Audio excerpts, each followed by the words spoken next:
Hello everyone, कैसे हो आप सब। एक बार पुनः स्वागत है आप सभी का हमारे अपने YouTube channel Shiv coaching classes पर।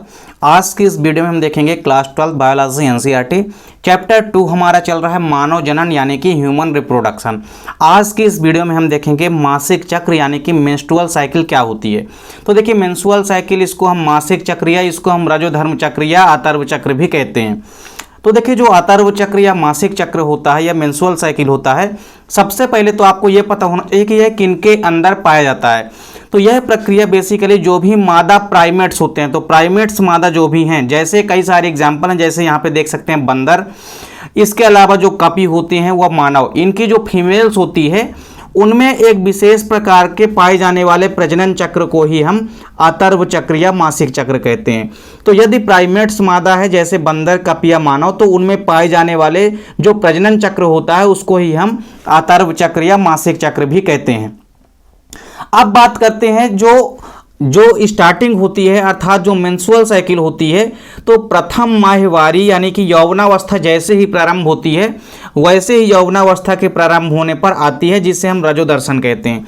यानी कहने का मतलब ये है कि ये जो मासिक चक्र होता है कब प्रारंभ होता है, तो जैसे ही कोई भी फीमेल कब आती है, जैसे ही कोई भी फीमेल पुबर्टी एज में यानी कि यौवनावस्था में प्रारंभ करती है, अर्थात जैसे ही 11 से 13 वर्ष की अवस्था में प्रारंभ करती है वैसे ही उसमें माहवारी यानी कि मासिक चक्र होना प्रारंभ हो जाता है। और मासिक चक्र के प्रारंभ होने को हम क्या कहते हैं, रजोदर्शन कहते हैं। क्या कहते हैं, रजोदर्शन कहते हैं या मेनार्क कहते हैं। क्या कहते हैं, मेनार्की या रजोदर्शन कहते हैं। तो मासिक चक्र जो प्रारंभ होता है उसको हम क्या कहते हैं, रजोदर्शन या मेनार्की कहते हैं। और यह कब प्रारंभ होता है, तो जैसे ही कोई भी फीमेल यौवनावस्था में अर्थात पुबर्टी एज में प्रारंभ होती है वैसे ही उसमें रजोदर्शन या मेनार्की प्रारंभ हो जाती है। यदि हम बात करते हैं अतर्व चक्र या मासिक चक्र कितने दिनों का होता है, तो बेसिकली जो मानव की माताएं होती हैं, जो मादा होती है, मादाओं में जो माहवारी या जो मासिक चक्र होता है यह लगभग 28 दिनों का होता है। कितने दिनों का होता है, यह लगभग 28 दिनों का होता है। तो ये आपको याद रखना है कि 28 दिन का क्या होता है, मासिक चक्र या मेंस्ट्रुअल साइकिल होती है। और इसको प्रारंभ होने को अर्थात जब मासिक चक्र प्रारंभ होता है इसको हम क्या कहते हैं, मेनार्की कहते हैं, या कि हिंदी में इसको हम रजोदर्शन कहते हैं। अब पूरी की पूरी यहाँ पे आपको देखना है कि जो पूरी की पूरी मासिक चक्र की प्रक्रिया होती है यह 4 स्टेप में संपन्न होती है। तो इसकी 4 प्रवस्थाएं हैं। सबसे पहली जो प्रवस्था है उसको हम कहते हैं अतर्व प्रवस्था या इसको हम मेंस्ट्रुअल फेज भी कहते हैं। वहीं दूसरी जो प्रवस्था है उसको हम कहते हैं पुटिकीय प्रवस्था। क्या कहते हैं, इसको हम पुटिकीय प्रवस्था कहते हैं यानी कि फॉलिकुलर फेज कहते हैं। जबकि जो तीसरी प्रवस्था है जिसको हम कहते हैं अंडोत्सर्ग प्रवस्था यानी ओवुलेशन फेज, चौथी प्रवस्था जो है वो है ल्यूटियल फेज या इसको हम स्रावी प्रवस्था भी कहते हैं। तो पूरी की पूरी जो मासिक चक्र की प्रक्रिया है वो इन्हीं 4 स्टेप में संपन्न होती है। तो चलिए एक एक करके यहाँ पे हम सभी प्रवस्थाओं को देखेंगे। सबसे पहला जो अतर्व प्रवस्था होती है या मेंस्ट्रुअल फेज जिसको हम कहते हैं वो हम देखते हैं। यानी पूरी की पूरी जो मेंस्ट्रुअल साइकिल होती है ये 4 स्टेप में यानी 4 प्रवस्थाओं में संपन्न होती है। तो उसकी पहली जो प्रवस्था है वो है अतर्व प्रवस्था या इसको हम कहते हैं मेंस्ट्रुअल फेज। तो देखिए मेंस्ट्रुअल फेज में क्या होता है कि इस प्रवस्था में रजोस्त्राव यानी कि ऋतुस्त्राव होता है जो कि 3 से 5 दिन तक चलता है। अब आपको थोड़ा सा यहाँ पे गौर करना है, हमने क्या कहा कि जो मासिक चक्र की प्रक्रिया होती है यह 28 दिनों की होती है। तो इस 28 दिनों में से जो पहले दिन से लेकर के 5वां दिन होता है, मासिक चक्र का जो पहले से लेकर के 5वें दिन तक का समय होता है उसको हम कहते हैं मेंस्ट्रुअल फेज यानी कि अतर्व प्रवस्था। तो पहले से लेकर के 5वें दिन तक की प्रवस्था को हम कहते हैं अतर्व प्रवस्था। अतर्व प्रवस्था या मेंस्ट्रुअल फेज में क्या होता है कि इस प्रवस्था में रजोस्त्राव होता है, अर्थात रजोस्त्राव का मतलब है कि विभिन्न प्रकार के रक्त या ऊतक द्रव या श्लेष्मा का क्या होगा, स्राव होगा योनि के माध्यम से। तो देखिए इसमें आपको ध्यान देना है कि हमने क्या कहा कि अतर्व प्रवस्था पहले से लेकर के 5वें दिन तक की होती है। यानी जो टोटल 28 दिनों की प्रवस्था है मासिक चक्र की, इसमें पहले से लेकर के जो 5वें दिन तक की प्रवस्था है वो है अतर्व प्रवस्था यानी कि मेंस्ट्रुअल फेज। तो इस फेज में रजोस्त्राव होता है और यह प्रवस्था 3 से लेकर के 5 दिन तक की होती है, मुख्य रूप से 5 दिन तक की होती है। रजोस्त्राव प्रवस्था में क्या होता है कि रजोस्त्राव गर्भाशय की एंडोमेट्रियम परत के कारण होता है, जो कि योनि से बाहर निकलता है। देखिए, हमने आपको फीमेल रिप्रोडक्टिव सिस्टम का डायग्राम पढ़ाया है, उसमें आपने देखा है कि जो गर्भाशय होता है, गर्भाशय के चारों तरफ आपने देखा कि 3 प्रकार की भित्तियां होती है। एक होती है पेरीमेट्रियम, दूसरी होती है मायोमेट्रियम, और जो गर्भाशय की सबसे आंतरिक वाली भित्ति होती है वो कहलाती है एंडोमेट्रियम। तो ये जो रजोस्त्राव होता है आतर्व प्रवस्था के अंदर, रजोस्त्राव कब होता है? रजोस्त्राव कब होता है? जो गर्भाशय की एंडोमेट्रियम होती है ये परत के कारण होता है। तो जो गर्भाशय की एंडोमेट्रियम परत होती है यही टूट टूट करके कहाँ निकलने लगती है? योनि से बाहर निकलने लगती है, जिसे ही हम क्या कहते हैं? रजोस्त्राव कहते हैं। तो यानी आपको समझना है कि जो गर्भाशय की एंडोमेट्रियम परत होती है उसके कारण ही रजोस्त्राव होता है। तो रजोस्त्राव जो होगा इसमें देखिए मुख्य रूप से किसका किसका स्त्राव होगा? तो योनि के माध्यम से एंडोमेट्रियम जो होती है उसमें से रक्त का स्राव होगा, ऊतक द्रव व श्लेष्मा आदि का स्त्राव होता है। किसके माध्यम से? आतर्व प्रवस्था में रजोस्त्राव के माध्यम से। तो या तो रक्त का स्त्राव होगा, या तो ऊतक द्रव का, या तो कई प्रकार की श्लेष्मा का स्राव होता है। अब देखिए, जो रजोस्राव होता है यह बेसिकली एस्ट्रोजन व प्रोजेस्टेरॉन हार्मोन्स में अचानक आई कमी के कारण होता है। यानी जैसे ही एस्ट्रोजन व प्रोजेस्टेरॉन हार्मोन्स की कमी आती है वैसे ही एंडोमेट्रियम की परत टूटने लगती है और उसमें से रक्त, ऊतक द्रव व श्लेष्मा बाहर निकलने लगते हैं, जिससे हम रजोस्त्राव कहते हैं। तो रजोस्त्राव कब होता है और क्यों होता है? तो ये आपको याद रखना है कि रजोस्त्राव जो है आतर्व प्रवस्था यानी कि मेंस्ट्रुअल फेज में होता है। मेंस्ट्रुअल फेज में आपको याद रखना है आतर्व प्रवस्था में कि रजोस्त्राव होता है। यह प्रवस्था पहले से लेकर के 5वें दिन तक की होती है। और रजोस्त्राव किसका किसका होता है? रक्त का, ऊतक द्रव का व श्लेष्मा का रजोस्त्राव होता है। बेसिकली जो रजोस्त्राव होता है हमने आपको क्या बताया कि एस्ट्रोजन व प्रोजेस्टेरॉन हार्मोन्स में अचानक यदि कमी आ जाती है जिसके कारण ही रजोस्त्राव होता है। देखिए, जो रजोधर्म चक्र है या मासिक चक्र जो है यह तभी आता है जब अंडोत्सर्ग के पश्चात अंडाणु का निषेचन नहीं होता है। कहने का मतलब यह है कि मान लीजिए अंडोत्सर्ग हुआ, अर्थात अंडाणु जो है अंडाशय से बाहर निकल के कहाँ आ गए? अंडाशय से बाहर निकल करके अंडवाहिनी में आ गए। अब मान लीजिए यदि वहां पे निषेचन नहीं हो पाता है, अर्थात अंडाणुओं को यदि वहां पे शुक्राणु नहीं मिलते हैं तो निषेचन नहीं हो पाएगा। और जब निषेचन नहीं हो पाएगा तब ऐसी स्थिति में क्या होगा? तब ऐसी स्थिति में रजोस्त्राव फिर से होगा। तो देखिए, रजोधर्म तभी होता है, मासिक चक्र तभी होता है जब अंडोत्सर्ग यदि हुआ है और उसके पश्चात अंडाणुओं का निषेचन जब नहीं हो पाता है तो उसके पश्चात फिर से मासिक चक्र की प्रक्रिया प्रारंभ हो जाती है। देखिए, रजोस्त्राव की अनुपस्थिति जो होती है वह गर्भाधारण का संकेत है। अर्थात रजोस्त्राव यदि नहीं आ रहा है इसका मतलब है कि कोई भी फीमेल जो है वह प्रेग्नेंट या गर्भाधारण हो चुकी है। तो ये आपको ध्यान में रखना है। इसके अलावा आपको एक चीज और ध्यान में रखना है कि ऐसा नहीं है कि कोई भी फीमेल प्रेग्नेंट हो गई है तभी उसमें रजोस्त्राव नहीं होगा। कुछ ऐसे भी, इसके अलावा भी ऐसे कारण हैं जिसके माध्यम से रजोस्त्राव देखने को नहीं मिलता है। जैसे रजोस्त्राव की अनुपस्थिति जो है तनाव और अल्प पोषण की वजह से भी हो सकती है। कभी कभी ज्यादा तनाव और अल्प पोषण की वजह से भी रजोस्त्राव नहीं हो पाता है।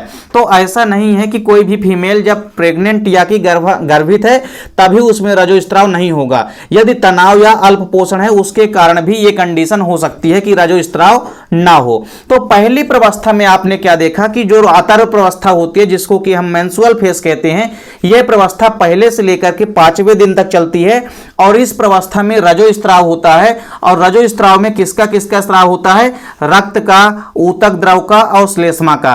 तो रजोस्त्राव क्यों होता है? किसके कारण? तो गर्भाशय की जो एंडोमेट्रियम परत होती है उसके कारण होता है। क्यों?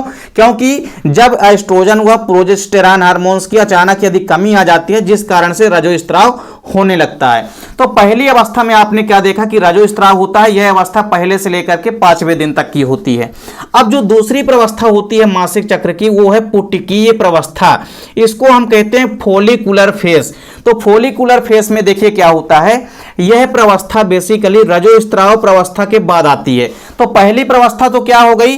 पहली प्रवस्था हो गई आतर्व प्रवस्था जिसमें कि रजोस्त्राव होता है। और रजोस्त्राव के जो बाद की प्रवस्था होती है उसको हम कहते हैं पुटिकीय प्रवस्था। पुटिकीय प्रवस्था में देखिए क्या होता है, यह बेसिकली माहवारी के 5वें से लेकर के 13वें दिन तक की होती है। अर्थात कहने का मतलब यह है कि जो दूसरी प्रवस्था होती है अर्थात जो पुटिकीय प्रवस्था होती है, पुटिकीय प्रवस्था टोटल 9 दिनों की होती है। 5वें दिन से लेकर के 13वें दिन तक के बीच की जो अवस्था होती है उसे हम पुटिकीय प्रवस्था कहते हैं, यानी कि फॉलिकुलर फेज कहते हैं। देखिए इस प्रवस्था में क्या होता है कि जो एफएसएच यानी कि जो फॉलिकल स्टिमुलेटिंग हार्मोन्स होता है इसका स्तर उच्च होता है, जो कि प्राथमिक पुटिका को ग्राफियन पुटिका में बदल देता है। आपने इसके पहले जो फीमेल रिप्रोडक्टिव सिस्टम पढ़ा है उसमें हमने आपको क्या बताया था, या आप ये कह सकते हैं कि जो अंड जनन की प्रक्रिया होती है उसमें भी हमने आपको ये बताया था कि 5वें से लेकर के 13वें दिन तक के बीच में क्या होता है कि जो एफएसएच हार्मोन्स होता है यानी फॉलिकल स्टिमुलेटिंग हार्मोन्स होता है इसका स्त्राव होता है, जिस कारण से जो प्राथमिक पुटिका होती है ये प्राथमिक पुटिका धीरे धीरे बदलती है सेकेंडरी फॉलिकल में यानी कि द्वितीयक पुटिका में, फिर टर्सरी फॉलिकल यानी कि तृतीयक पुटिका में, और फिर उसके बाद तृतीयक पुटिका बदल जाती है एक मैच्योर ग्राफियन फॉलिकल में यानी कि ग्राफियन पुटिका में बदल जाती है। तो दूसरी प्रवस्था जैसे ही आएगी तो इस प्रवस्था में एफएसएच हार्मोन्स जो है उच्च लेवल पे रहेगा, जिस कारण से जो प्राथमिक पुटिका होती है यानी प्राइमरी जो फॉलिकल है वो बदल जाएगी किसमें, ग्राफियन फॉलिकल में बदल जाती है। और ये जो ग्राफियन फॉलिकल होती है इसकी पुटिकीय कोशिकाएं जो होती है वो एस्ट्रोजन हार्मोन स्रावित करती है। तो देखिए जो ग्राफियन फॉलिकल होती है, ग्राफियन फॉलिकल की जो पुटिकीय कोशिकाएं होती है यानी ग्राफियन फॉलिकल के अंदर जो पुटिकीय कोशिकाएं उपस्थित होती है यह एक विशेष प्रकार के हार्मोन्स का स्राव करती है जिसको हम कहते हैं एस्ट्रोजन हार्मोन्स। तो यह एस्ट्रोजन हार्मोन्स का क्या करती है, स्राव करती है। और एस्ट्रोजन हार्मोन्स का जैसे ही स्तर बढ़ना प्रारंभ होता है वैसे ही एंडोमेट्रियम को मोटा करता है, वह इसे पुनः निर्मित करता है, टूटी रुधिर वाहिनी ऊतकों व श्लेष्म झिल्ली की मरम्मत करता है। अब आपने क्या देखा था कि जब आतर्व प्रवस्था आई थी उसमें तो एंडोमेट्रियम लगातार टूट रही थी और टूट टूट करके रजोस्त्राव हो रहा था। तो जो एंडोमेट्रियम टूट करके क्षतिग्रस्त हो गई थी तो दूसरी प्रवस्था यानी जो पुटिकीय प्रवस्था होती है या फॉलिकुलर फेस होता है, इस प्रवस्था में एस्ट्रोजन का स्तर बढ़ता है। तो एस्ट्रोजन हार्मोन्स के प्रभाव के कारण जो एंडोमेट्रियम पहली प्रवस्था में टूटी थी यानी आतर्व प्रवस्था में जो एंडोमेट्रियम क्षतिग्रस्त हो गई थी, टूट गई थी और बाहर निकल रही थी योनि के माध्यम से, तो वो एंडोमेट्रियम की फिर से यहाँ पे क्या हो जाएगी, मरम्मत हो जाएगी। तो एंडोमेट्रियम से जो भी रुधिर वाहिनियां, जो भी ऊतक व श्लेष्म झिल्लियां जो भी टूट करके बाहर निकली थी रजोस्त्राव के माध्यम से, उनकी पुनः से क्या हो जाएगी, मरम्मत हो जाएगी। क्यों? क्योंकि एस्ट्रोजन हार्मोन्स की अधिकता हो जाती है दूसरी प्रवस्था में यानी कि पुटिकीय प्रवस्था में। तो पुटिकीय प्रवस्था में आपको याद रखना है कि एफएसएच का स्तर बढ़ता है जिस कारण से प्राथमिक फॉलिकल जो है या प्राथमिक पुटिका जो है ग्राफियन पुटिका में बदल जाती है। पुटिकीय प्रवस्था 5वें दिन से लेकर के 13वें दिन तक की होती है यानी टोटल 9 दिनों की होती है। इस प्रवस्था में क्या होता है कि ग्राफियन पुटिका के अंदर कई सारी कोशिकाएं होती है जो कि एस्ट्रोजन हार्मोन्स को रिलीज करती है, और यह एस्ट्रोजन हार्मोन्स का जैसे ही स्तर बढ़ता जाता है वैसे ही जो एंडोमेट्रियम पहले प्रवस्था में टूटी थी उसकी पुनः से क्या हो जाती है, मरम्मत हो जाती है। देखिए क्योंकि इस प्रवस्था में बेसिकली एंडोमेट्रियम का पुनरुद्भवन होता है। कहने का मतलब यह है कि जो पुटिकीय प्रवस्था है इस प्रवस्था में जो एंडोमेट्रियम टूटी थी पहली प्रवस्था में उसकी क्या हो जाती है, मरम्मत हो जाती है, अर्थात इसको हम पुनरुद्भवन कहते हैं। पुनरुद्भवन का मतलब होता है कि जो एंडोमेट्रियम टूटी थी वो पुनः से निर्मित हो जाती है दूसरी प्रवस्था में, जिस कारण से हम पुटिकीय प्रवस्था को प्रचुरोध भवन भी कहते हैं। इसको हम क्या कहते हैं, प्रचुरोध भवन प्रवस्था भी कहते हैं। ये भी आपको ध्यान में रखना है। तो दूसरी प्रवस्था में आपने क्या देखा कि यह प्रवस्था जो होती है यानी जो पुटिकीय प्रवस्था होती है यह 5वें दिन से लेकर के 13वें दिन तक होती है यानी टोटल 9 दिनों की होती है। इस प्रवस्था में क्या होता है, एफएसएच का स्तर बढ़ता जाता है और प्राथमिक पुटिका जो होती है वो ग्राफियन पुटिका में बदल जाती है, और ग्राफियन पुटिका के अंदर जो उपस्थित कोशिकाएं होती है यह एस्ट्रोजन हार्मोन्स का स्रावण करती है, जिस कारण से यह एस्ट्रोजन हार्मोन्स जो है पुनः से एंडोमेट्रियम को पुनः से मरम्मत करके उसी प्रकार बना देता है जैसे एंडोमेट्रियम पहली अवस्था में थी। तो एंडोमेट्रियम आपको याद रखना है कि पहली अवस्था में यानी आतर्व अवस्था में एंडोमेट्रियम टूट टूट करके बाहर निकलती है, जबकि दूसरी अवस्था में आपको याद रखना है कि जो पुटिकीय प्रवस्था होती है उसमें एंडोमेट्रियम जो कि पहले थी उसी प्रकार की अवस्था में एंडोमेट्रियम की पुनः से क्या हो जाती है, मरम्मत हो जाती है। इसीलिए इस प्रवस्था को हम प्रचुरोध भवन प्रवस्था भी कहते हैं, क्योंकि इसमें एंडोमेट्रियम का पुनरुद्भवन होता है, अर्थात जो एंडोमेट्रियम टूट करके क्षतिग्रस्त हो गई थी पहली प्रवस्था में वो पुनः से निर्मित हो जाती है। इसके अलावा आप देखेंगे कि गर्भाशय व अंडाशय में होने वाले जो परिवर्तन होते हैं ये पीयूष ग्रंथि द्वारा व अंडाशय द्वारा स्रावित हार्मोन्सों के स्तर में परिवर्तन के फलस्वरूप प्रेरित होते हैं। कहने का मतलब ये है कि गर्भाशय व अंडाशय में यदि कोई भी परिवर्तन होता है तो इसका आपको एक ही रीजन बताना है कि जो पीयूष ग्रंथि होती है और जो अंडाशय है, यहाँ से स्रावित होने वाले जो हार्मोन्स होते हैं उन्हीं में यदि अधिकता या कमी आती है, जिस कारण से ही अंडाशय व गर्भाशय में ये परिवर्तन देखने को मिलते हैं। इसके अलावा आपको याद रखना है कि जो गोनेडोट्रोपिन हार्मोन्स होता है, बेसिकली गोनेडोट्रोपिन हार्मोन्स हम दो हार्मोन्सों को मिला करके कहते हैं। जो एलएच हार्मोन्स होता है यानी कि जो ल्यूटिनाइजिंग हार्मोन्स होता है, वह इसके अलावा जो फॉलिकल स्टिमुलेटिंग हार्मोन्स होता है यानी कि एफएसएच हार्मोन्स होता है, इसका स्रावण जो होता है वह धीरे धीरे पुटकीय प्रवस्था में बढ़ जाता है। और जब पुटकीय प्रवस्था में एलएच का स्रावण बढ़ जाता है और एफएसएच का स्रावण बढ़ जाता है तो इसमें होता क्या है कि जो पुटिकाओं के विकास को प्रेरित करता है। देखिए, हमने आपको पहले ही बताया है कि 5वें दिन से लेकर के 13वें दिन तक जो प्राथमिक पुटिका होती है वो ग्राफियन पुटिका में बदल जाती है। तो इसका बदलने का केवल एक ही रीजन है कि जैसे ही दूसरी प्रवस्था आती है उसमें एलएच हार्मोन्स का और एफएसएच हार्मोन्स का स्रावण धीरे धीरे बढ़ने लगता है, जिस कारण से जो प्राथमिक पुटिका होती है वो बदल जाती है, किसमें, ग्राफियन पुटिका में बदल जाती है। वह वृद्धि करती हुई पुटिकाओं से एस्ट्रोजन हार्मोन्स के स्रावण को प्रेरित करती है और साथ ही साथ एस्ट्रोजन हार्मोन्स के स्राव को भी प्रेरित करती है। कौन? पुटिकीय प्रवस्था। एक चीज और आपको याद रखना यहाँ पे कि एलएच व एफएसएच का स्तर जो होता है वो अतर्व चक्र के मध्य में यानी 14वें दिन, देखिए जो 28 दिन का मासिक चक्र होता है उसमें जो 14वां दिन होता है, 14वें दिन में सबसे ज्यादा एफएसएच हार्मोन्स व एलएच हार्मोन्स का स्तर बढ़ा होता है। यानी 14वें दिन आपको याद रखना है कि एफएसएच हार्मोन्स व एलएच हार्मोन्स अपने उच्च लेवल पे यानी कि उच्च स्तर पे होते हैं। तो 14वें दिन एफएसएच व एलएच का स्तर अतर्व चक्र के 14वें दिन बढ़ जाता है यानी उच्चतम स्तर को प्राप्त करते हैं। 14वें दिन सबसे ज्यादा उच्च मात्रा में रिलीज होता है एफएसएच हार्मोन्स और एलएच हार्मोन्स। तो देखिए, इसके बाद जब तीसरी प्रवस्था आती है अंडोत्सर्ग प्रवस्था, तो अंडोत्सर्ग प्रवस्था में देखिए क्या होगा, इसको हम कहते हैं ओव्यूलेटरी फेज। तो ओव्यूलेटरी फेज जो होता है यह बेसिकली मध्य चक्र या 14वें दिन में जो एलएच का स्तर होता है उसमें अधिकतम स्तर पर पहुंच जाता है। यानी 14वें दिन क्या होता है, मासिक चक्र के 14वें दिन क्या होता है, अंडोत्सर्ग होता है। तो 14वें दिन जिसको कि हम मध्य चक्र या 14वां दिन जो होता है उसमें आपको याद रखना है कि जो एलएच हार्मोन्स होता है तो एलएच हार्मोन्स अपने उच्चतम स्तर पर पहुंच जाता है और इस उच्चतम स्तर को हम क्या कहते हैं, एलएच सर्ग कहते हैं। जब एलएच हार्मोन्स अपने उच्चतम स्तर पर पहुंच जाता है इसको हम क्या कहते हैं, एलएच सर्ग कहते हैं। क्या कहते हैं, एलएच सर्ज कहते हैं। तो देखिए क्या होता है, यह सर्ज बेसिकली अंडोत्सर्ग के लिए आवश्यक होता है। अर्थात कहने का मतलब यह है कि जब तक एलएच हार्मोन्स अपने उच्चतम स्तर पर नहीं पहुंचेगा तब तक अंडोत्सर्ग नहीं होगा। तो अंडोत्सर्ग के लिए क्या आवश्यक है कि जो एलएच हार्मोन्स है वह अपने उच्चतम स्तर पर पहुंच जाए। अब देखिए, जो अतर्व चक्र या मासिक चक्र का 14वां दिन होता है इसमें जो ग्राफियन पुटिका होती है वो क्या हो जाती है, फट जाती है। और ग्राफियन पुटिका जब फट जाती है तो इसके अंदर स्थित जो द्वितीयक ओसाइट होता है, अर्थात आप ये कह सकते हैं कि जो अंडाणु होते हैं ये धीरे धीरे क्या हो जाते हैं, मुक्त हो जाते हैं और इस क्रिया को ही हम अंडोत्सर्ग कहते हैं। यानी आपको याद रखना है कि अंडोत्सर्ग जो प्रवस्था होती है ये 14वें दिन की प्रवस्था होती है।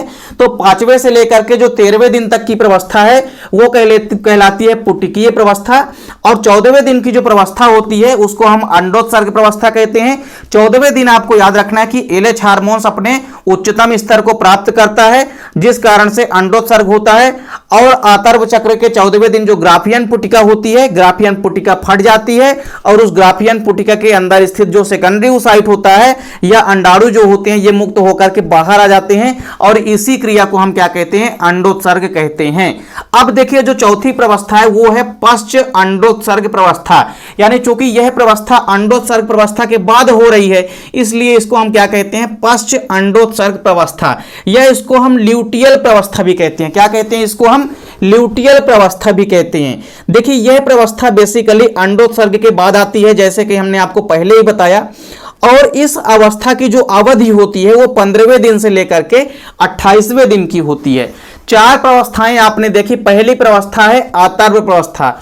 आतर्व प्रवस्था में आपने क्या देखा कि आतर्व प्रवस्था में होता क्या है कि एंडोमेट्रियम टूट टूट के उसका रजोस्त्राव होने लगता है। दूसरी प्रवस्था में आपने क्या देखा कि पुटकीय प्रवस्था। पुटकीय प्रवस्था में फिर से जो एंडोमेट्रियम थी उसकी क्या हो जाती है, मरम्मत हो जाती है। फिर जो तीसरी प्रवस्था होती है अंडोत्सर्ग, यानी जो 14वें दिन की प्रवस्था होती है जो अंडोत्सर्ग कहलाती है। तो इसमें अंडोत्सर्ग में अंडाणु निकल करके बाहर आ जाते हैं। अब जो चौथी प्रवस्था है पश्च अंडोत्सर्ग प्रवस्था, यानी यह प्रवस्था अंडोत्सर्ग प्रवस्था के बाद आती है। अब ये बताइए आपकी 14वें दिन की जो प्रवस्था है वो तो अंडोत्सर्ग प्रवस्था है। अब 14वें दिन के बाद यानी 15वें दिन से लेकर के जो 28 दिन की प्रवस्था होती है वो कहलाती है पश्च अंडोत्सर्ग प्रवस्था।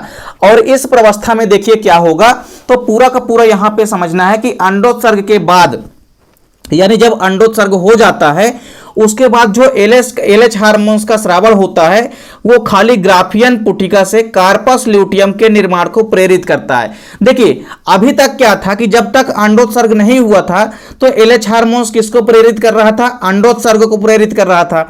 लेकिन जब अंडोत्सर्ग हो गया तो उसके बाद एलएच हार्मोन्स की क्या भूमिका होगी, तो अंडोत्सर्ग होने के बाद जो ल्यूटिनाइजिंग हार्मोन्स है या जो एलएच हार्मोन्स है इसका निर्माण या इसका स्रावण जो है क्या करता है, ग्राफियन पुटिका से कार्पस ल्यूटियम के निर्माण को प्रेरित करता है।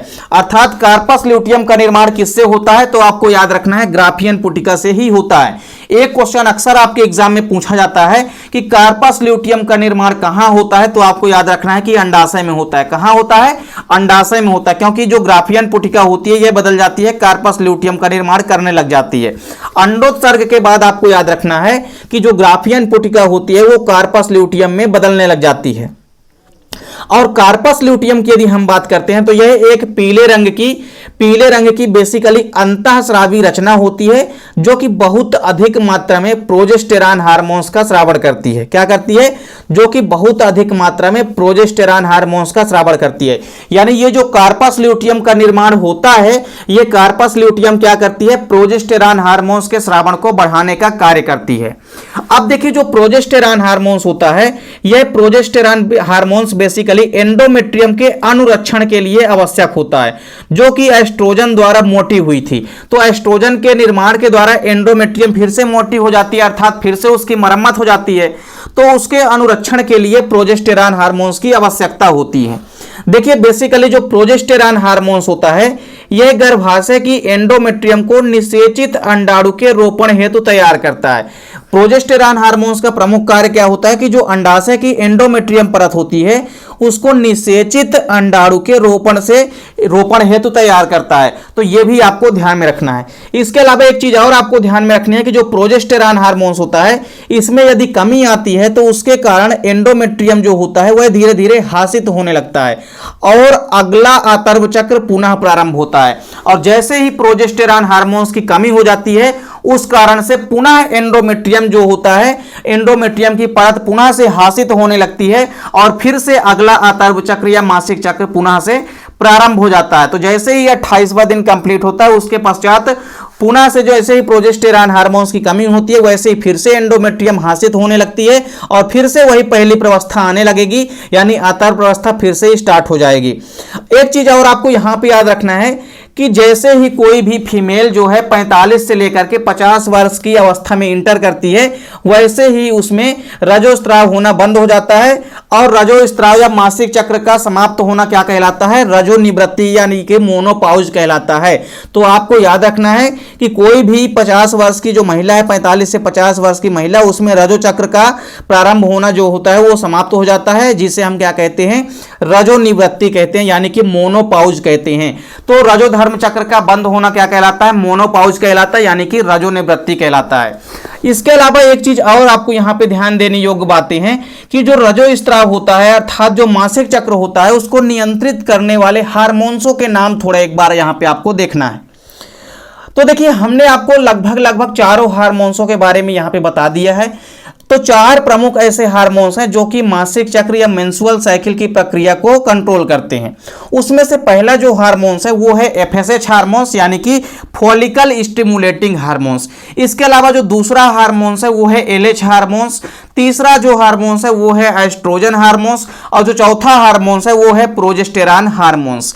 एक चीज यहां पे आपको नोट करके रखनी है कि यदि निषेचन नहीं होता है तो कार्पस ल्यूटियम जो बनी है उसके द्वारा स्रावित जो प्रोजेस्टेरॉन हार्मोन्स होता है उसका स्रावण भी क्या हो जाता है, कम हो जाता है और इसके फलस्वरूप जो कार्पस ल्यूटियम होती है यह धीरे धीरे विघटित होने लगती है और विघटित होकर के एक श्वेत संरचना का निर्माण कर लेती है जिसे हम कार्पस एल्बिकेंस कहते हैं। क्या कहते हैं इसे हम? कार्पस एस्पिलेंस कहते हैं। तो कार्पस एल्बिकेंस जो परत होती है इसका निर्माण होने लगता है।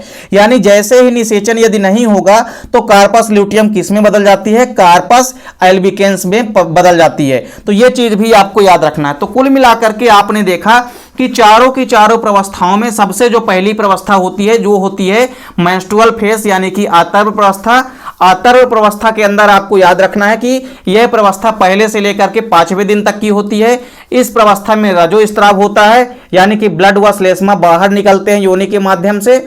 और इसके अलावा जो दूसरी प्रवस्था होती है जो 5वें दिन से लेकर के 13वें दिन तक के बीच की होती है, इस प्रवस्था में एस्ट्रोजन का स्तर बढ़ता है जिस कारण से जो एंडोमेट्रियम हासित हुई थी वो पुनः से उसका पुनरुद्भवन हो जाता है, अर्थात पुनः से एंडोमेट्रियम का निर्माण हो जाता है और जिस कारण से एंडोमेट्रियम पुनः अपने आप को स्थापित कर लेती है।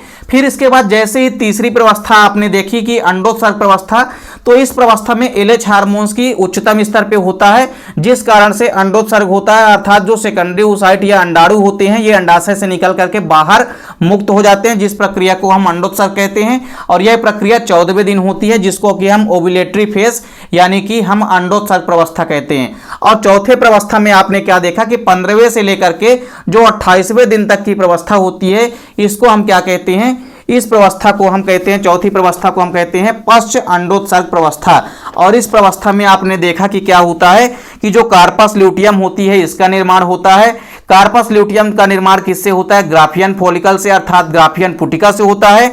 और यह कार्पस ल्यूटियम का जो निर्माण होता है अंडाशय में होता है। आपको यह भी याद रखना है क्योंकि कई बार आपके एग्जाम में पूछा भी जाता है कि कार्पस ल्यूटियम का निर्माण कहाँ होता है, तो अंडाशय में होता है। और यदि निषेचन नहीं होता है तो कार्पस ल्यूटियम जो परत बनी होती है यह किस में बदल जाती है? यह बदल जाती है कार्पस एल्बिकेंस नामक परत में बदल जाती है। तो इस प्रकार से दोस्तों उम्मीद करते हैं कि जो पूरा का पूरा मेंस्ट्रुअल साइकिल या मासिक चक्र है ये आपको समझ में आ गया होगा। मिलते हैं नेक्स्ट वीडियो में, तब तक के लिए जय हिंद, वंदे मातरम।